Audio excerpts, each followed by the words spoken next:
আমাৰ মাজৰ বহুতৰে সদায় নহলেও মাজে সময়ে মাদক দ্ৰব্য গ্ৰহণ কৰাৰ এক অভ্যাস আছে। বিশেষকৈ উইকেণ্ডবোৰত ফুৰিবলৈ গ'লে কোনো স্পেচিয়েল অকেজনত এলকহল গ্ৰহণ কৰাটো বহুতৰে বাবে এক তেনে সাধাৰণ কথা।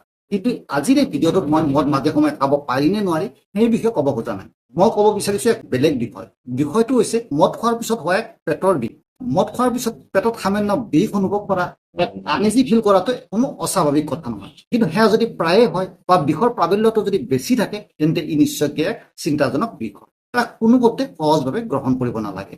আজিৰ এই ভিডিঅ'টোত মদ খোৱাৰ পিছত হোৱা কিছুমান পেটৰ কমপ্লেইন, যেনেকৈ পেটৰ বিষ, জ্বলা-পোৰা হোৱা, গেছ সৃষ্টি হোৱা, পেট ফুলি ধৰা, এই সকলোবোৰ সমস্যা কিয় হয় তাৰ উত্তৰ দিবলৈ চেষ্টা কৰিম। ভিডিঅ'টো যদি আপুনি শেষলৈ চাই সকলোবোৰ কথা পৰিষ্কাৰ হৈ যাব।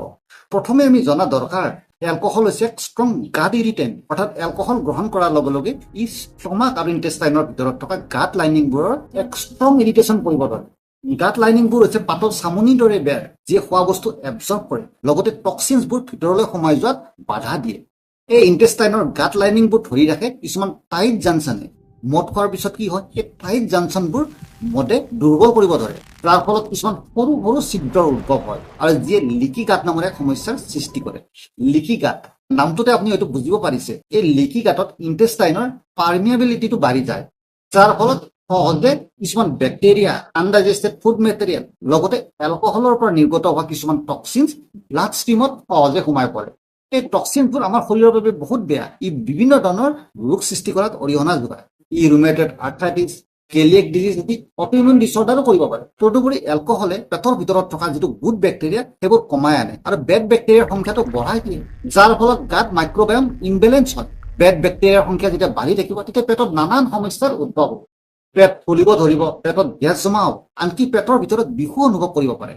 তদুপৰি এলকহলে আমাৰ গাত মটেলিটিও কমাই দিয়ে, যাৰ বাবে পেটত যিবোৰ গেছ সৃষ্টি হয় সেইবোৰ ভালদৰে ওলাই যাব নোৱাৰে। ফলত পেটত এক হানা খোচা কৰা বা সামুচি ধৰা এক ধৰণৰ বিষ অনুভৱ হ'ব পাৰে। সাধাৰণতে দেখা গৈছিল যে মদ খোৱাৰ পিছত তিনি ধৰণৰ সমস্যাৰ সৃষ্টি হয়।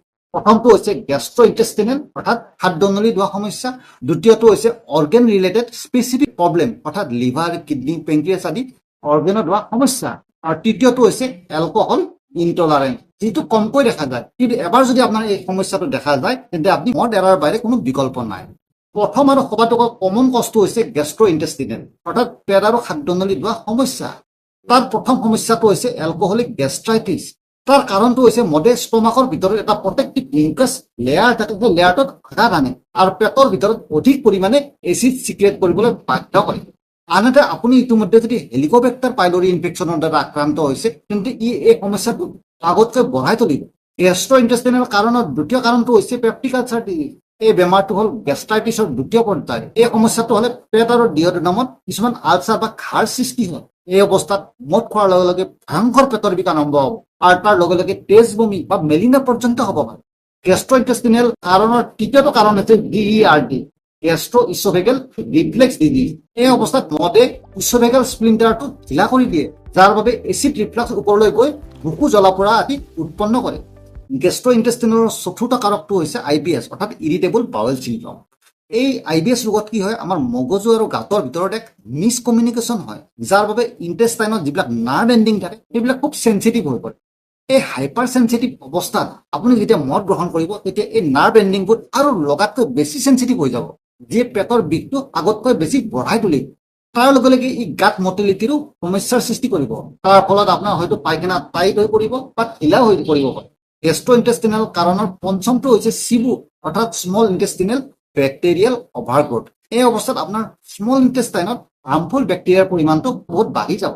এই অৱস্থাত এলকহল যেতিয়া আপুনি গ্ৰহণ কৰিব তেতিয়া এলকহল ফাৰ্মেণ্টেশ্যনৰ ফলত সৃষ্টি হোৱা গেছে এই বেড বেক্টেৰিয়াৰ সংস্পৰ্শত আহিব আৰু গেছৰ মাত্ৰা আৰু প্ৰভাৱ আগতকৈ বেছি বাঢ়ি যাব।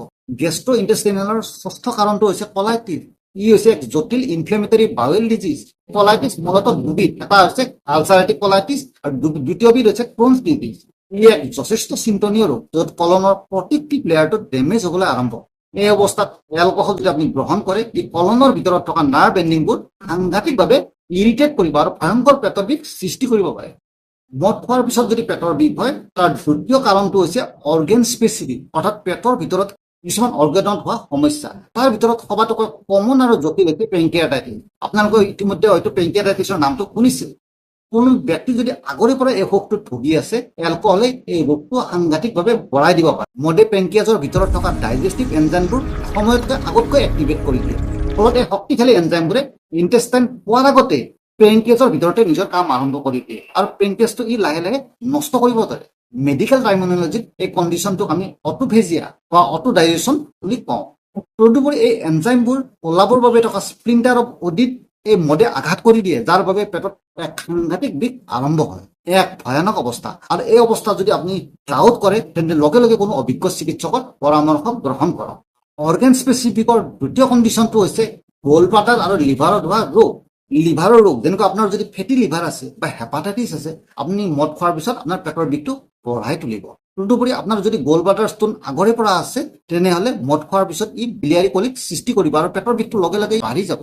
যেতিয়া আপোনাৰ লিভাৰ আৰু biliary কলিক হ'ব, তেতিয়া আমি কিদৰে গম পাব? তাৰ লক্ষণীয় দিশটো হৈছে এই কণ্ডিশ্যনবোৰত পেটৰ বিষটো সাধাৰণতে পেটৰ ওপৰৰ সোঁপিনে আৰম্ভ হয় আৰু ক্ৰমান্বয়ে ই বাঢ়ি গৈ থাকে আৰু তাৰ লগে লগে আৰু বিভিন্ন ধৰণৰ লক্ষণো দেখা দিয়ে। তাৰ উপৰিও যদি আপোনাৰ কিডনী ষ্টোন আছে, এলকহল গ্ৰহণ কৰাৰ পিছত এই কিডনী ষ্টোনৰ বিষটো বাঢ়ি যাব পাৰে। এলকহল গ্ৰহণ কৰাৰ পিছত হোৱা পেটৰ বিষৰ তৃতীয় কাৰণটো হৈছে এলকহল ইনটলাৰেঞ্চ। আমি যেতিয়া এলকহল গ্ৰহণ কৰোঁ, তেতিয়া লিভাৰে এলকহলক এচিটাইলডিহাইড নামৰ এবিধ বিষাক্ত কেমিকেললৈ পৰিৱৰ্তন কৰে। পিছত কি হয়? এই বিষাক্ত কেমিকেলবিধক এলডিহাইড ডিহাইড্ৰজেনেছ নামৰ এবিধ এনজাইমে এচিডেট নামৰ এবিধ কেমিকেললৈ কনভাৰ্ট কৰে। এই এচিডেটবিধ ইমান বিষাক্ত নহয় আৰু ই সহজে মিলি যাব পাৰে। কিন্তু দুৰ্ভাগ্যৰ কথা, কিছুমান লোকৰ এই এনজাইমবিধ নাথাকে বা কমকৈ থাকে, যাৰ বাবে এই লোকসকলে এলকহল ডাইজেষ্ট কৰিব নোৱাৰে। এই কণ্ডিশ্যনবিধকে এলকহল ইনটলাৰেঞ্চ বোলা হয়। এই লোকসকলে যদি কেতিয়াবা এলকহল ভুলক্ৰমে গ্ৰহণ কৰে, লগে লগে টক্সিচিটি আৰম্ভ হয় আৰু ইয়াৰ লক্ষণবোৰ খুবেই জটিল। লগে লগে পেটৰ অসহ্য বিষ হ'ব, বুকুখন ঢিপ পাব ধৰিব, উশাহ নিশাহৰ সমস্যা আহিব, ব্লাড প্ৰেছাৰ একেবাৰে কমি ৰোগীজন চিৰিয়াছ কণ্ডিশ্যনলৈ যাব পাৰে।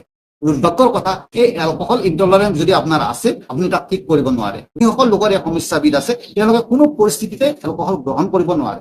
এইখিনিতে প্ৰশ্ন হয়, কি কি পৰিস্থিতিত আপুনি লগে লগে চিকিৎসকৰ সহায় লওক? এইখিনিতে মন কৰিবলগীয়া কথাটো হ'ল, যেতিয়া এলকহল লোৱাৰ পিছত পেটৰ বিষ বা অসুবিধাটো আপোনাৰ উদ্ভৱ হোৱাৰ পিছত যেতিয়া ই লাহে লাহে কমি নাযায় বা এই বিষটো যেতিয়ালৈকে 12 বা 24 ঘণ্টালৈ থাকে, তেন্তে ই এক গম্ভীৰ চিন্তাৰ বিষয় হৈ পৰে।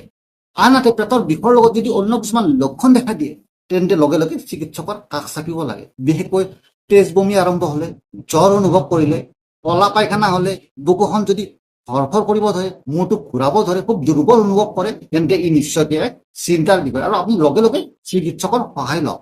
গতিকে বন্ধুসকল, আপোনালোকে নিশ্চয় বুজিলে, এলকহল ল'লে যে অকল লিভাৰৰে সমস্যা হ'ব এয়া নহয়, ই পেটৰ অন্য বহুতো সমস্যাৰো সৃষ্টি কৰিব পাৰে। গতিকে এলকহলটো আপুনি পাৰ্যমানে পৰিত্যাগ কৰক। আমাৰ বহুতৰে পেটত গেছ হ'লে বা পেট জ্বলা-পোৰা কৰিলেই গেছৰ ঔষধ খোৱাৰ এক অভ্যাস আছে।